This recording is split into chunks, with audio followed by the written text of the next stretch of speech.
on most of our aspirational return ratios with the right consistency on earnings while maintaining a very good balance sheet as well.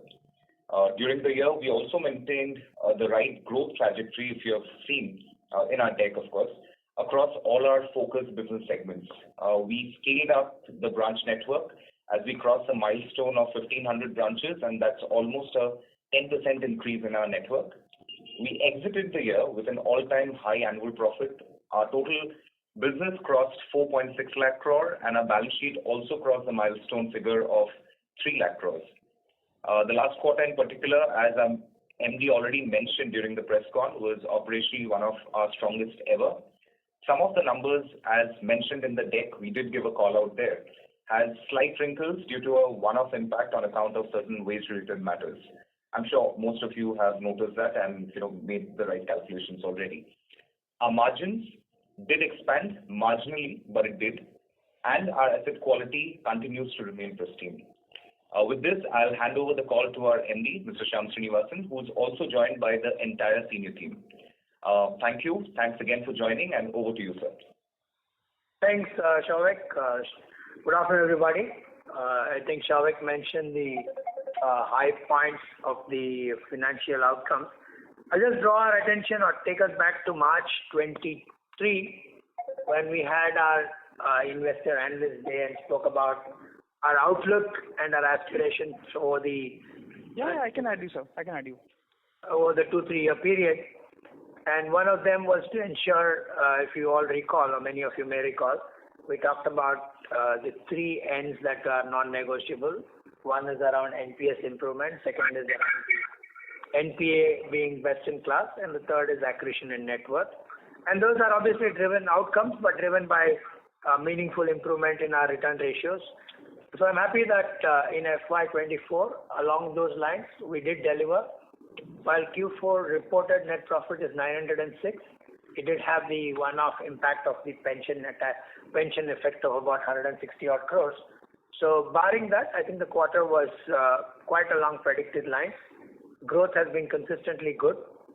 Expansion in the margin is beginning to trickle through, even though the cost of deposits remains elevated. That's because of the pivot in business. But at the scale we operate, it takes a while for margin expansion to happen while the cost of deposits remains high. But the trajectory, the turn has happened, and we believe that going into FY25, that should sustain. Operationally, a strong quarter, like Shavik pointed out, but I just want to call out the remarkable consistency and quality of credit is something that we are very proud of.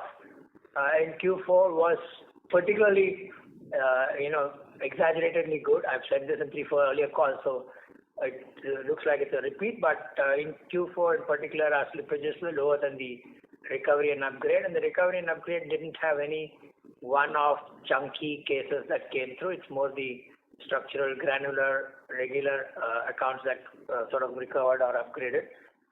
So on balance, the year that went by was strong. Our outlook going into FY25 remains quite confident. We are entering 25 with some industry level tailwinds and headwinds, I would say. Tailwinds in terms of credit growth looks quite promising. There's demand that is consistently good across business segments.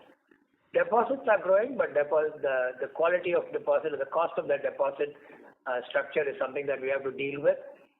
In particular for us, thankfully our footprint expansion across the country is played out well. You may have noticed our rate of growth of our CASA in the geographies that were not traditionally our stronghold is now in the mid to high high teens, and that's something that we are confident of keep sort of that trajectory up while we deal with some structural changes that have happened in how the non-resident flows come in. Flows are coming in, but it comes in the form of term more than savings. So I think we enter FY25 quite mindful of the business model that we're pursuing, the commitments we've made in terms of our return ratios. ROA expansion, we're guided for about 4 to 5 basis point improvement sequentially every year. I think for the 7th year on trot, ROA expansion has moved up. We are now Correcting for the one-off, would have been a strong quarter, but full year was 1.32 in ROA. Previous year is about 1.28. I see that expansion continuing into FY25 and beyond. So with those sort of opening words, as usual, we have the entire senior team. Would be happy to take calls, take questions, and give insights wherever you guys want to. So I'm opening this up. Operator, you can open it up for questions. Thank you. We will now begin the question and answer session. Anyone who wishes to ask a question may press star and 1 on their touchtone phone. If you wish to remove yourself from the question queue, you may press star and 2. Participants are requested to use handsets only while asking a question. Ladies and gentlemen, we will wait for a moment while the question queue assembles.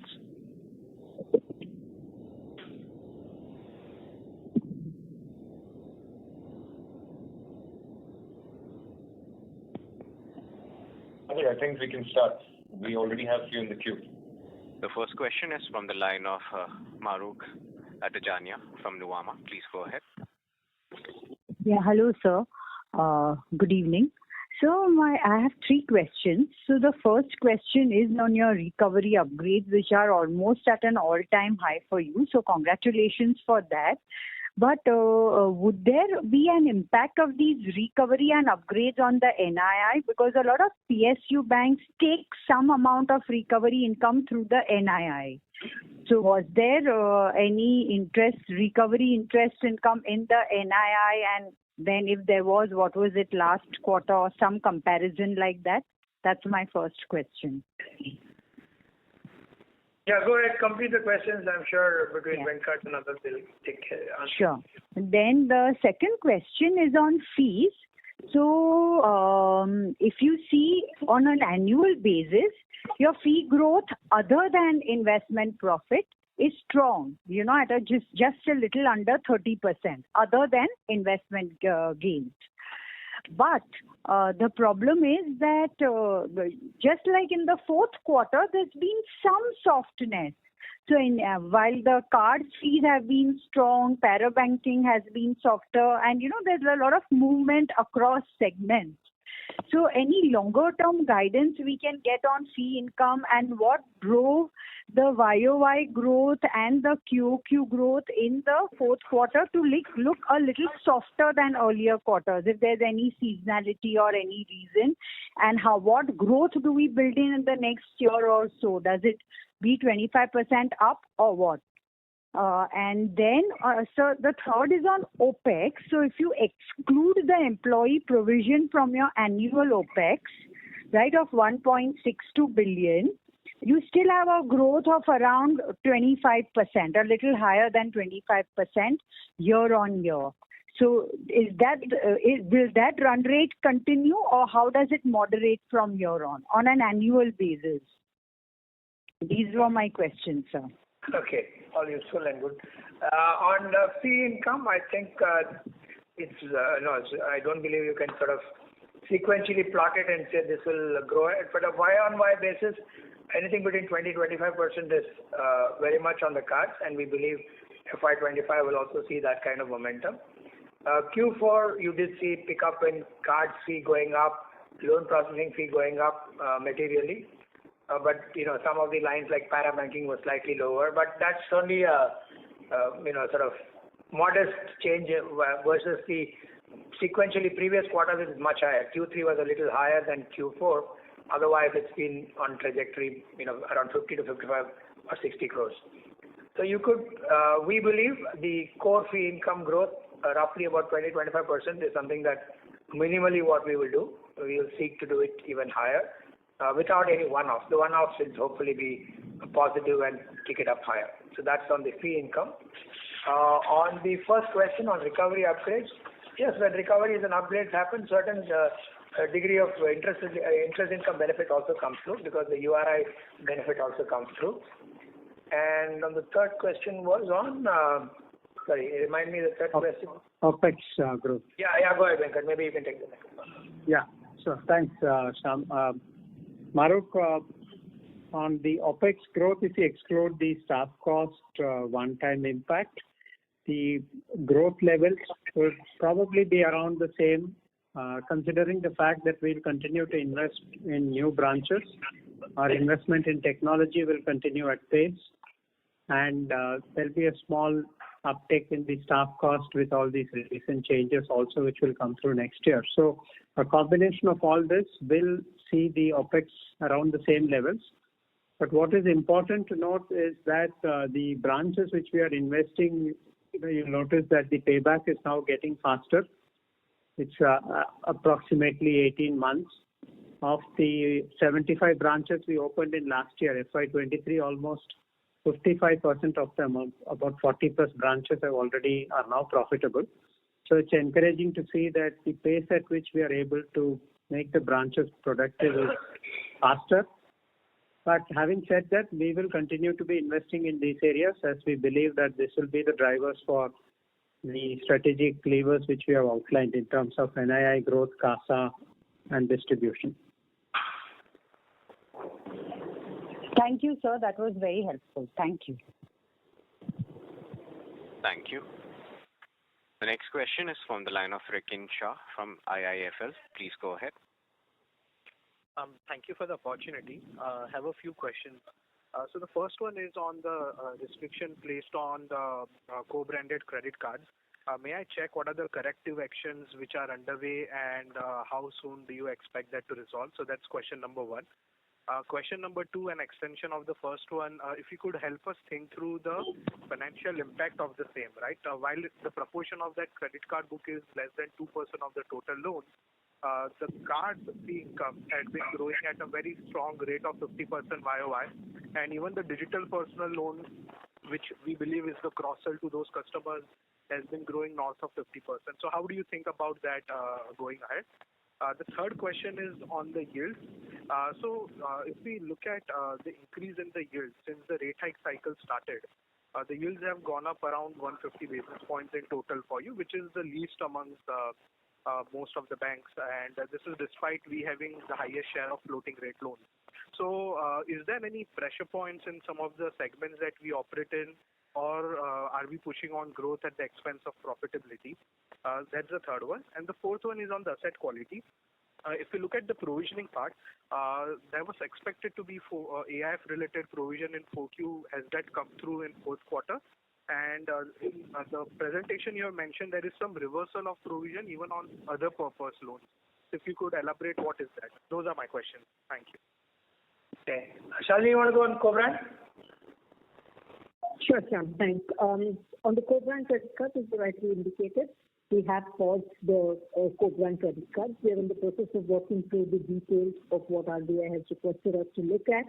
We worked through most of the details that need to be done. In the next few days, we will be going back to RBI and presenting our plan, indicating where the corrections have been made.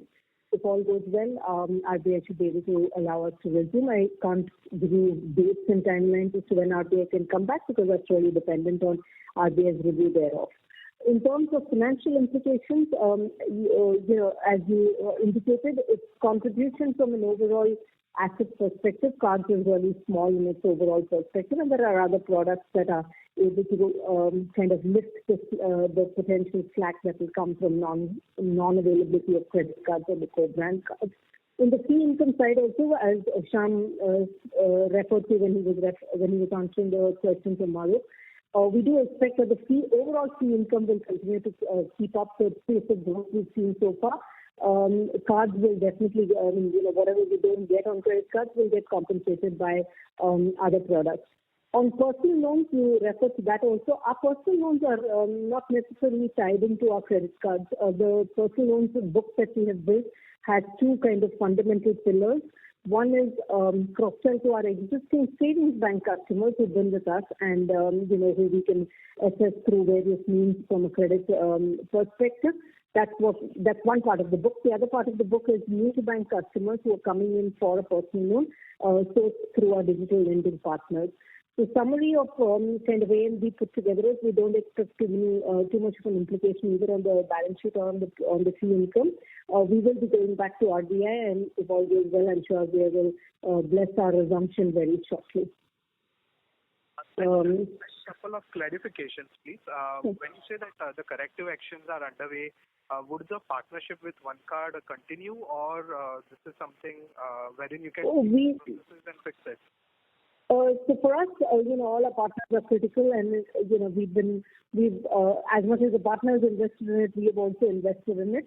We will be going back to RBI with corrective actions on the partnership. So we do expect that with the corrections we have taken, RBI should be able to. It's really a discussion that we will have with RBI when we are ready. Just to add, I think the question was, will partnerships continue? I don't believe either the regulator wants us to stop partnerships and or we are looking at that direction. Certainly when we started out our fintech partners and where we are now, a lot of evolution has happened. We have learned, they've learned, regulations have changed. Now we are continuously readjusting to it. But the fundamental objective of expanding reach and digitally using partners has not evaporated. The scale, size, quantum will vary based on how much filters and how much guardrails are there. But structurally, we are not saying we are going to shut out of partners unless there is a regulatory requirement to do so. Hopefully, that won't happen. Sorry, so OneCard should be able to share the customer, transfer the customer data back to Federal Bank and give away that data access. Yeah, unfortunately, what gets reported, written about is all conjecture. It's never the full fact, right? It's not like we were lax about letting somebody else take our data and so on and so forth. But there was some additional firewalling that had to be done, additional controls that have to be put in place, and those are effectively happening. Got it, sir. And Shalini, if you could just give a number as to what kind of cross-selling do we do to the credit card customers for personal loans? That number would be helpful as well. So like I said, both our credit card proposition and our personal loan proposition are currently cross-sold to our savings bank customers. We honestly don't do much of a cross-sell between the two. I don't have the number readily available, but it's not a very large number. Our cross-sell is primarily to our savings bank customers. Got it. Okay. Thanks for first two questions. The remaining two. We've got longer, so you have to remind us the question 3 and 4 of yours. Question number 3 was on yields, I think, Shyam. Correct. The increase in yields of, between the repo price hike and, right? That was the question number 3 on yields. Yes. Yeah, I think I'll take that. On yields, the expansion, like you pointed out, is more modest than it has been for some other banks, which it may be. I think we have to understand that our structure of how we do business is we don't trade risk for growth. I've said this for 14 years and I'll say it for the remaining 5 months. We are very clear that we will do business from segments that we can manage well, and our credit costs have held admirably because of that. So to that extent, ability to go and command extremely high, sort of readjusting to prices is not that easy. Within that framework, our expansion has been quite considerable, keeping the risk profile in mind.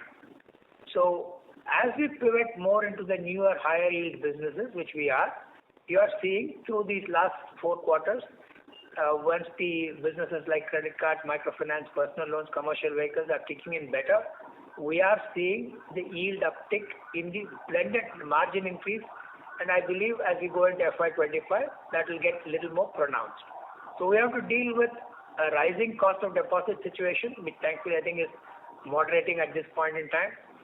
As we do that, our business pivoting into the higher yield businesses, combined with our repricing wherever possible without compromising on risk, will see pickup. But yes, I agree, the yield pickup that you may have wanted us to see may not be fully playing through. But our overall ROA and ROE commitments are factoring in for all of that. That's why the blended rate of growth we are committing for, and we think we are honoring that, delivering it, and hopefully deliver even higher in the quarters ahead. Got it, sir. And then the last question on provisioning, AIF and reversal in other purpose. There was no AIF provisioning in Q3 nor in Q4. Okay. And the reversal for other purpose that we saw in the PL? Yeah, the other provisioning of 67 crore reversal that you saw was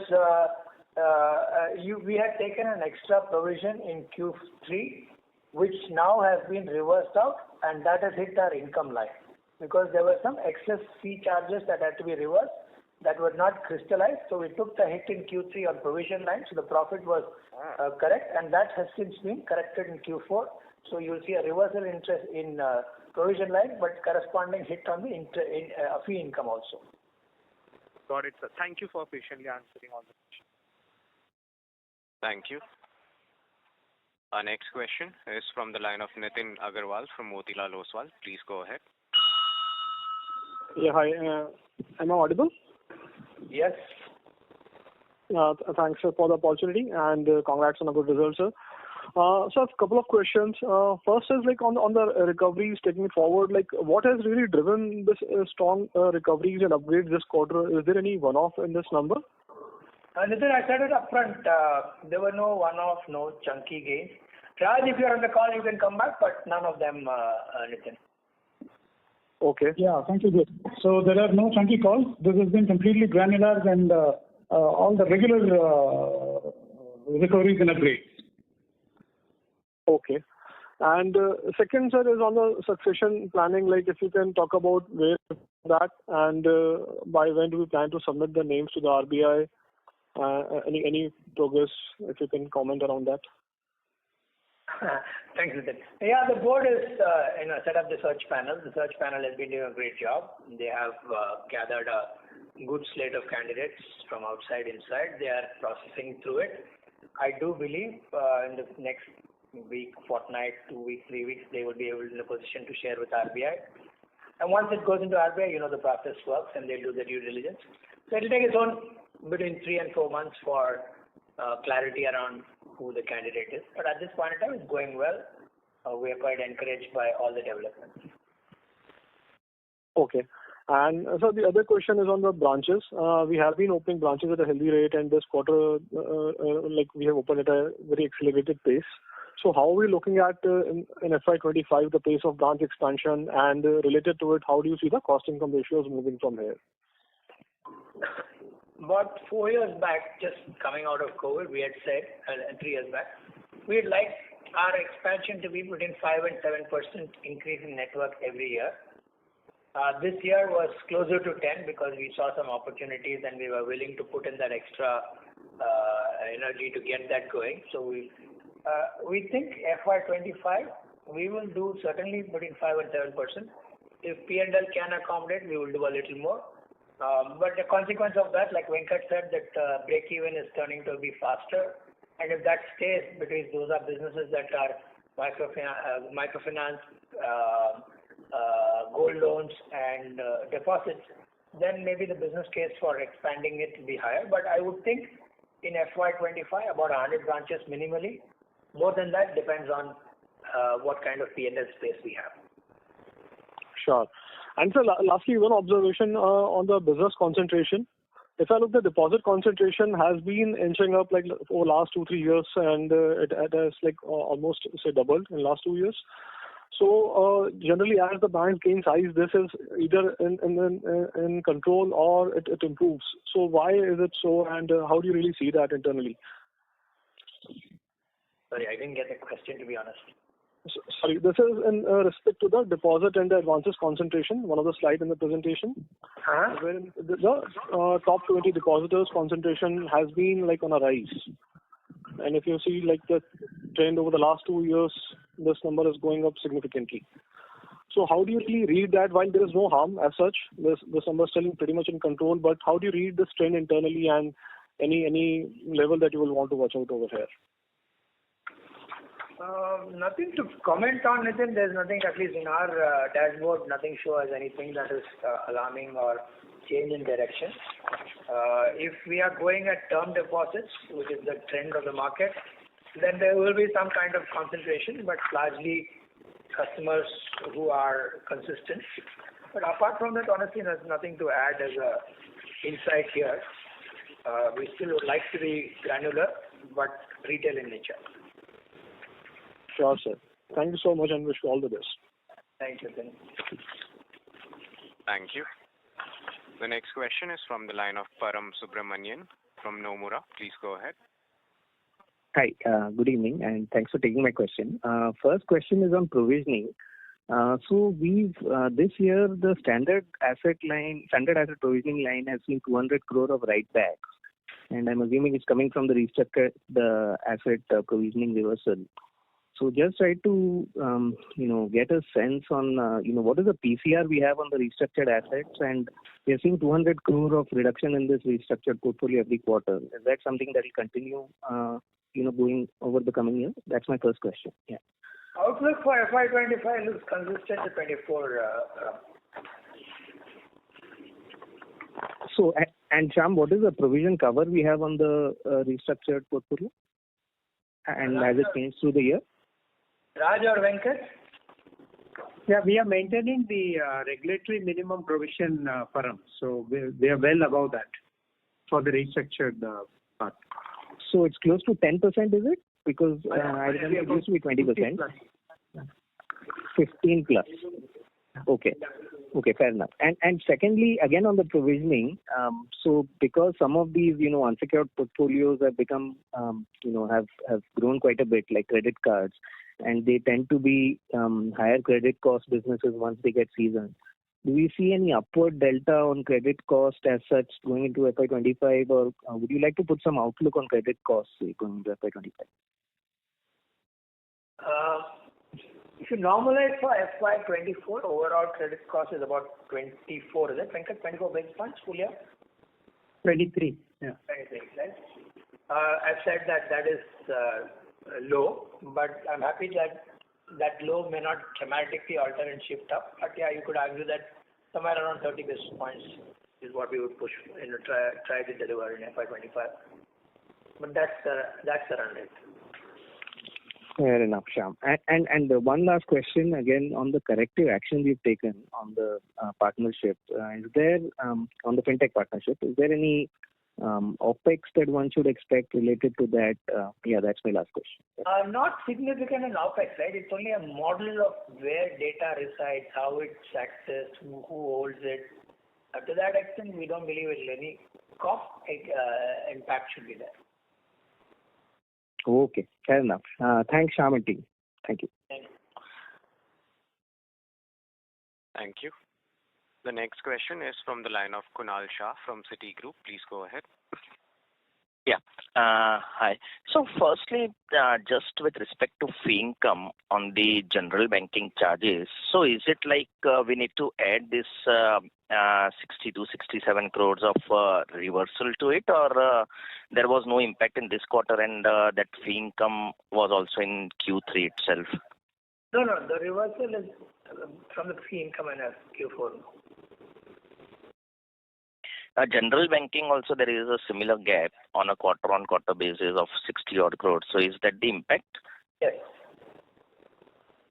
Okay. So last time we just made the provisioning of 62, maybe the other provisions were almost like 62 odd crores in Q3.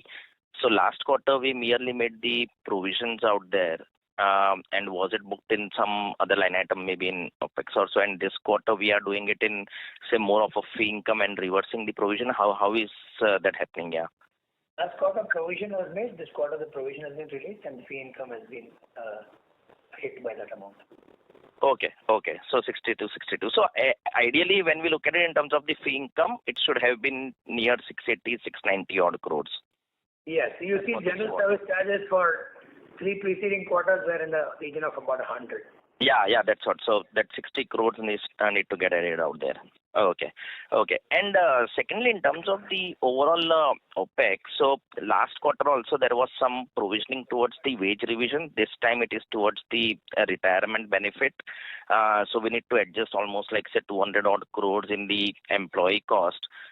Just to make sure that the entire wage provisioning impact gets over in, and that should be the normalized level of employee cost for full year FY24, just deducting 200 odd crores. Yeah, that's correct. Yeah, it's approximately around 200. The 162 plus there were some arrears and all which we had, and there were a lot of other new things which had come in with the wage agreement, so we factored all of that. Yeah. So if we have to look at it, ideally the normalized OpEx for FY24 in terms of be it either cost to assets and where should we see it settling, if you can just guide in terms of how it should move in FY25. FY25, excluding this one-off impact, we should look at similar levels. I would add probably another 5% more to the OpEx cost. Okay. So 5% to the overall OpEx cost. Overall OpEx, yeah. Okay. Got it. And there were no one-offs during the year on the overhead side. In the overheads, there was no major one-offs. Because the spends, like I said earlier, the spend on branches, technology, all of them have been happening, which will continue as well. Yeah, so more business related without any one-offs. Yeah. Okay. Yeah. Thanks, and all the best. Yeah. Thank you. The next question is from the line of Mona Khetan from Dolat Capital. Please go ahead. Yeah, hi sir, good evening. So firstly, you mentioned about this ROA expansion continuation, that 4 to 5 bits in FY25 as well. So given that, credit costs will ideally normalize at higher levels and there could be some headwinds to margin with, interest rates maybe declining and the impact on floating rate loans. So what, according to you, would be the key levers with the assumed expansion here on? If you rewind 2 years, 1 year, 3 years, questions have been consistently saying your credit costs are low, you don't have much space left. How will my ROA expand? You have seen ROA expand over the last 3 years. But we've always maintained it a few basis points here. We don't have one silver bullet which will change the narrative. So our NIM expansion by a few basis points, credit costs holding well, efficiency kicking in, fee income growing should be the driver of this. Okay. And sorry, you guided for credit cost of around 30 bits for FY25, if I got it right. In that range. Yeah, you're right. In that range. Got it. And just finally, there was on this OpEx growth guidance that was talked about in the previous question. So, X of the 200 crore one-off, what we are saying is OpEx could rise by about 5% year on year. Is that what I understood correctly? Yeah, excluding the 162, we'll have to there are costs which are directly proportional to business growth. That will continue to rise in line with business expansion, but the other overheads and OpEx cost overall increase will be curtailed within a 5% of the Q4 exit run rate. Got it. Okay. Thank you so much. That's all from my side. Thank you. The next question is from the line of Saurabh Kumar from JP Morgan. Please go ahead. So just one question. On your current accounts, normally, you see seasonality in Q4. You are flat. I mean, is there something happening there? No particular answer. Actually, I'm quite pleased it didn't show any swing because usually it tends to bulk up at the end of the quarter and fall off. I'm pleased that Q4 didn't see anything and nor have we seen any fall in Q1. So it's a more sustainable outcome, I would believe. Harsh or Shalini, if you want to come in. No, Shalini, you covered this. Sorry, Harsh, go ahead. Yeah, sure. Yeah, more or less what I'm saying is right. We have been increasing and focusing on current account balances, but there's no bulk up which is happening. And the current account balances average is showing a steady increase. Yeah, just to add to what Harsh says, our entire kind of focus has been that on an average is what we measure ourselves on. So we don't, we don't see too many month-end or quarter-end or year-end kind of spikes, Okay. Got it. Thank you. Thank you. The next question is from the line of Pritesh Boom from DAM Capital. Please go ahead. Hi, sir. Good evening. Two questions from our side. One is on the retail gold loans. This quarter also we've not seen any material growth despite gold prices being up, our LTV being stable. Any strategy on that? Because this is one important piece for our high-yielding growth strategy. Is that true? Harsh, sequentially we No, it's not. 27% is what is grown. Yeah. Sequentially it grew 6%. I think this question is on retail gold, which is separately shown in the investor deck. Retail loan growth. Okay, retail gold. Okay. If I recollect, it was 4540 to 4572 or something like that. Yeah. So it was flattish, like a 1% odd quarter on quarter, despite gold prices being so high in the last quarter. So anything on that? So nothing specific over here, Harsha. Nothing specific over here. We have been tracking the entire overall portfolio. We've been monitoring the LTV. We do not encourage top-ups just because the gold prices goes up, because it tends to hurt us when the reversal happens. So that's there. So from that point of view, we've been monitoring it. Our organic growth was robust.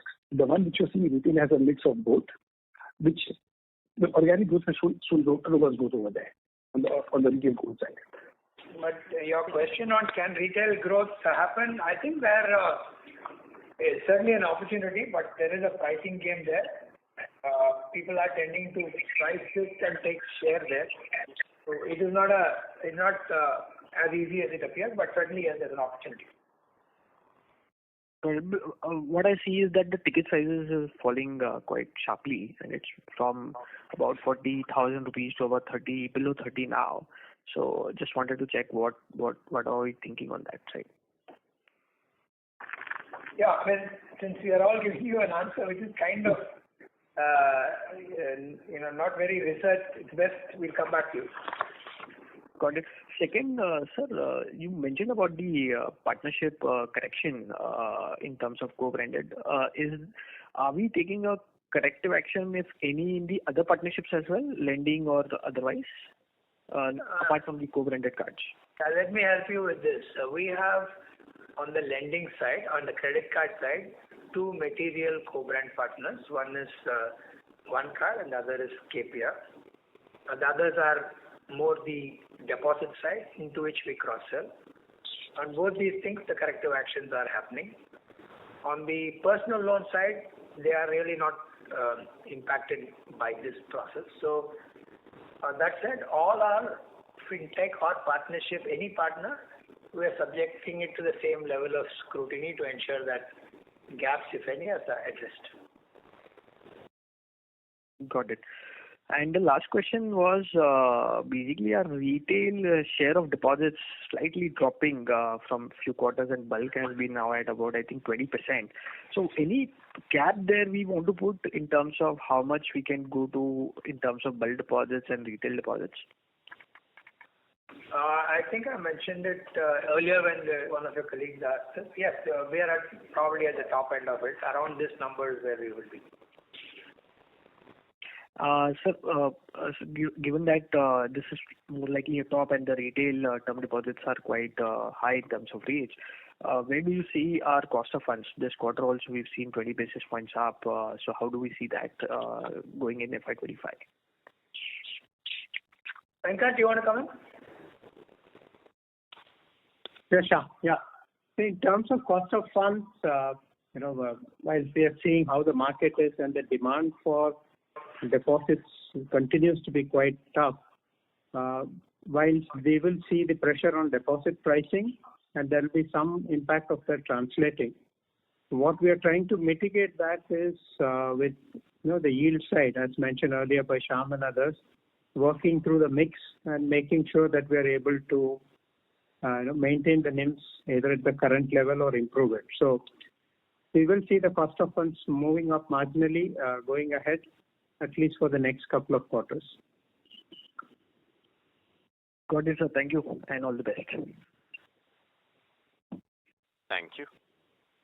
The next question is from the line of Rakesh Kumar from B&K Securities. Please go ahead. Yeah, hi. Thanks a lot, sir. So slightly, broader question. So one thing that for this quarter, the calculated term deposit cost has not increased. So correct me if I am wrong, or if there is a flat number on the term deposit cost. For this quarter, TD cost has gone up. I don't know how you arrived at a calculated number being flat. Last quarter, it was 7.06 cost of term deposits.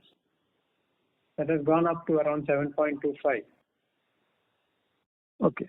So we have calculated based on the quarterly average balances. But thanks, sir. Now, second thing, sir, like if I That see... is how, that's what translates to the cost of funds, right? Because savings is pretty much flat. True.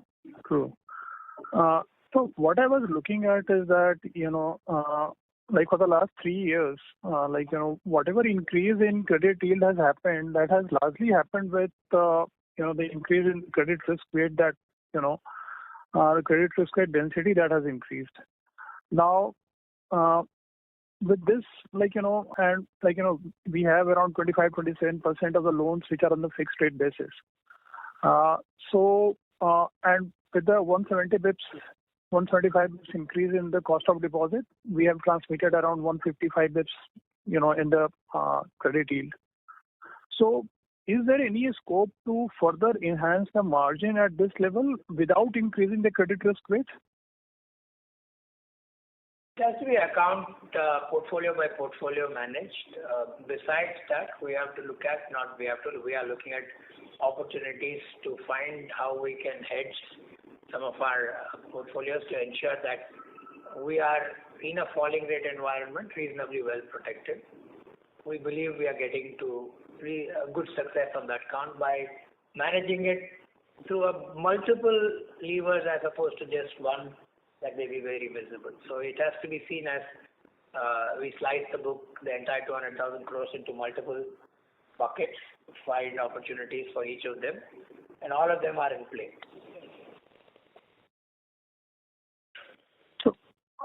So net for margin, how do you see that, giving these numbers like for the last 3 years, or maybe after May 22 when the, interest rate cycle rise started. So if we see since then, now how do we see the, the margin panning out? I thought I mentioned at the earlier part of the call, we think that 320 should inch up to about 2 to 3 basis points this financial year. Understood, sir. Understood. Thank you. Thank you so much, sir. Thank you.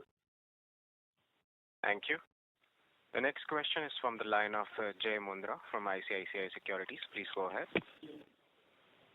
Yeah, hi, good evening, sir, and thanks for the opportunity. I have 2 questions. First, I think it was asked a little bit earlier on yield.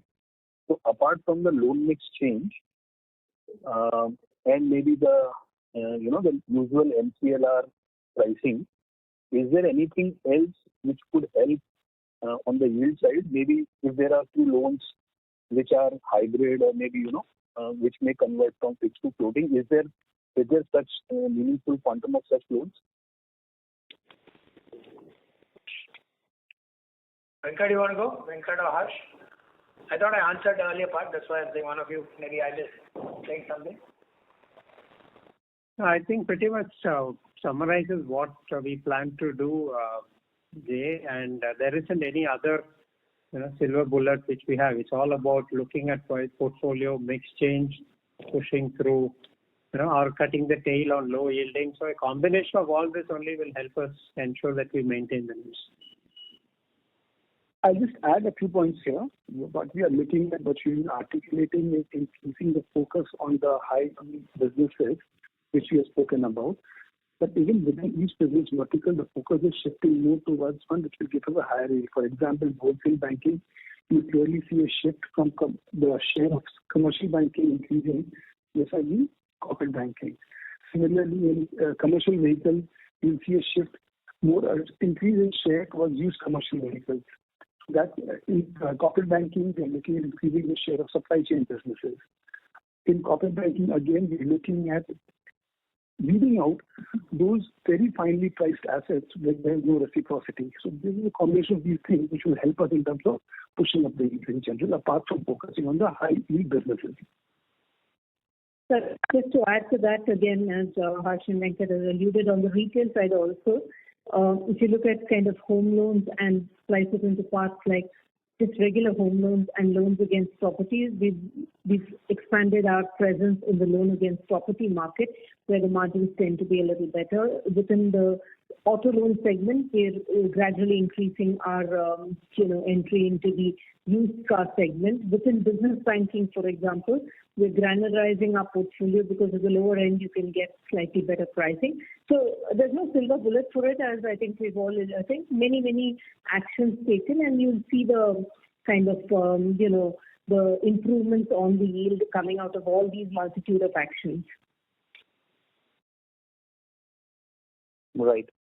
And if you can highlight the loan mix by benchmark, I mean by MCLR, EBLR, fixed rate, you have that handy. It's mentioned, it's 51% is EBLR, 57 is fixed. 52. Yeah. 51 point something, and 27 is fixed. And 11% is MCLR. The rest of them is forex linked, staff loans, and base rates. Yeah. Shan, my second question is on your deposits, right? So if I see the NR deposit has grown only by 8%, whereas the overall domestic deposit has gone up slightly higher and the overall deposit growth is 18%. I remember that, that there was not too much difference on the NR TD and domestic TD few quarters back. Wanted to check, is there any significant difference between, blended NR TD and domestic TD, and what is the reason that NR deposit is growing at a little bit slower pace or much slower pace? Yeah, deposit rates are the same across whether it's domestic or NR. I think we've been mentioning for a few calls now. Post-COVID, the nature of how NR remittances and behavior of remittances converting into deposits is material change. Remittances have gone up and our share has kept pace, but the remittances are not translating to deposits. Our hypothesis is as follows. It's being used for paying off debt. That's why credit quality is improving substantially even in Kerala. One, setting up new businesses, because many of them are probably returning and setting up some shop here. And for consumption like family weddings, marriage, school, college, whatever. Right? And the last is the non-Middle East Kerala remittances probably have not moved much and is probably getting into FCNR. And we are not a big FCNR player because rates don't necessarily work in favor. Rupee deposits coming in, rupee remittances coming in are continuing to be vibrant. We are seeing a larger share of it. But unfortunately, they are not translating it to deposits directly. Indirectly, it will because it creates commercial activity and it comes back as deposits. Directly, it doesn't go into deposits. Which is why 4-5 years back, as we started dialing up our outside of this norm business, and those are tracking quite well. Understood. That is helpful. Sorry, I have two more questions. One is OPEX. I think earlier you mentioned that, X of this 200 crores of staff cost, which is one-off, the growth should be 5% only. But then you sort of qualified that by saying that the usual business as usual costs will still be there. And so if you can help us understand how should one look at the OPEX growth for maybe 1-2 years, that would be helpful. Venkat, you want to go? Sorry, I didn't get the last part of the question. What did you say? How should we look at our OPEX increase in the years ahead? 2 years, again, it's dependent on our strategy on investment in branches. That is one main part. For FY25, the current outlook is we will probably look at, like Shyam said, another 100 branches to be added. The technology, IT spends as a percentage of OPEX, we are now close to around 6.7%. And that's an area where we'll continue to invest. And we would like that to be closer to around 8% of OPEX. So in the next FY25 and even FY26 early part, the current outlook is investments in these two will continue at pace at the same rate at which we have been doing. On staff cost, if you exclude the one-off, like I said, there will be, I would put another 5% increase on a year-on-year basis. And the other fixed cost would be around capped at max 5% increase. But the variable cost related to businesses would continue to be in line with business growth. As long as it's, positive jaws, we'll continue to invest those. So overall cost, the controllable cost, staff cost would be about 5% more than the current Q4 exit run rate.